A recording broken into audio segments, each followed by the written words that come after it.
In my audience analysis conducted April 10, 2018, I asked 20 of my classmates if they have ever read or studied the Bible.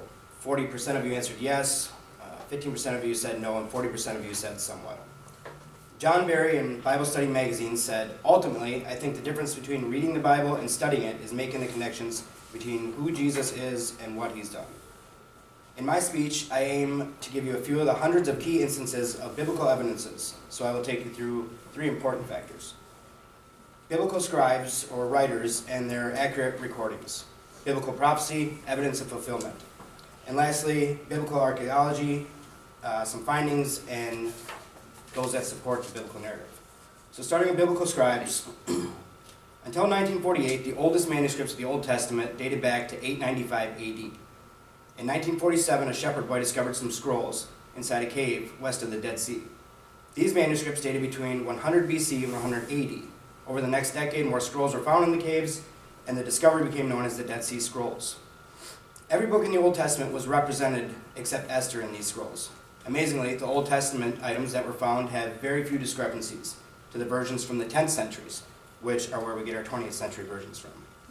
While not perfect, this is our best measure of how accurate these Jewish scribes were throughout the centuries.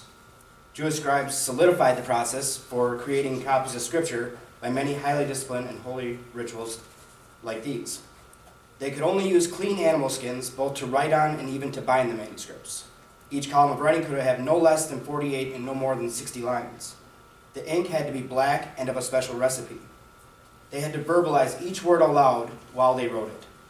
They had to wipe the pen and wash their entire bodies before writing the word Jehovah or God every single time they wrote it. The letters, words, and paragraphs had to be counted and documented, and they were invalid if two letters touch each other. The middle paragraph, word, and letter must correspond to those of the original document.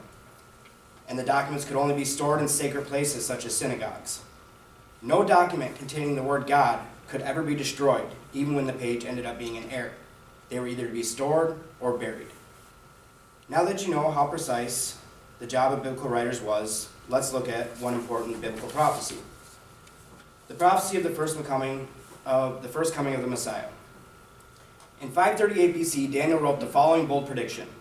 Daniel 9:25, it is written, "So you are to know and discern that from the issuing of a decree to restore and rebuild Jerusalem until the Messiah, the Prince of Peace, there will be 7 weeks of years and 62 weeks of years."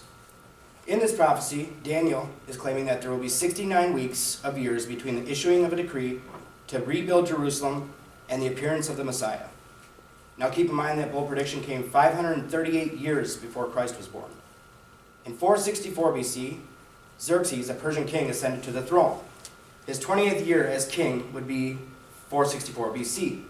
Nehemiah, the Jewish cupbearer to the king, was deeply concerned with the reports about the ruined condition of Jerusalem, which came about as the result of their prior defeat.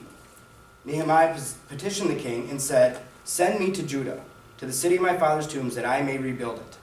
So it pleased the king to send me, as written in Nehemiah chapter 1 and 2 of the Bible. Scripture provides the exact date of this decree to restore and rebuild Jerusalem.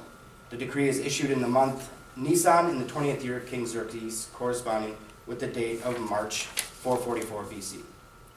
Jesus Christ came into Jerusalem around March of 33 AD, and this was the day he was publicly declared Messiah as he rode in Jerusalem on a donkey. If you compare the date of the decree, 444 BC, with the date of Jesus' declaration in 33 AD, and I will spare you the details and the math, but if it's done correctly, you get the result of 173,800 days. If you add the difference between these dates, the results in the prophecy being fulfilled exactly as Daniel had predicted hundreds of years beforehand, the prophecy is fulfilled. Lastly, let's look at some recent archaeological findings. The Pool of Siloam. In John chapter 9 of the Bible, we read a story about Jesus healing a man who was born blind. After Jesus spits in his hands and rubs it in the man's eyes, he tells him to go wash in the Pool of Siloam. In 2004, engineers stumbled upon the steps of a first-century ritual pool near the mouth of King Hezekiah's tunnel. In 2005, archaeologists said that without a doubt, this was the missing Pool of Siloam. Mark D. Roberts reports, in the plaster of the pool were found coins that established the date of the pool to the years before and after Jesus. There is little question that is in fact the Pool of Siloam, to which Jesus sent the blind man in John chapter 9 of the Bible. The Pontius Pilate stone.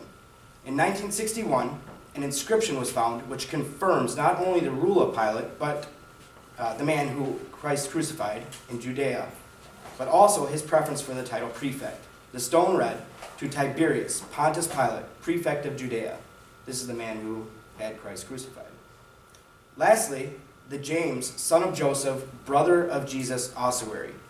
Archaeologists found an ossuary, or a box urn, in 2002 bearing the inscription. It was confirmed in 2012 that this find was authentic. Ben Witherington said, "If, as seems probable, the ossuary found in the vicinity of Jerusalem and dated to about 63 AD is indeed the burial box of James, the brother of Jesus, this inscription is the most important extra-biblical evidence of its kind." In conclusion, out of my audience analysis, 45% of you, or 9 out of 20, said that you had no knowledge of evidence which supported the Bible as being true and accurate. In my speech, I've spoken about the painstaking accuracy of biblical scribes, biblical prophecy that has been fulfilled precisely, of which there are hundreds, and more to come, and a few archaeological findings which no doubt support what the scriptures have told us to be true all these years.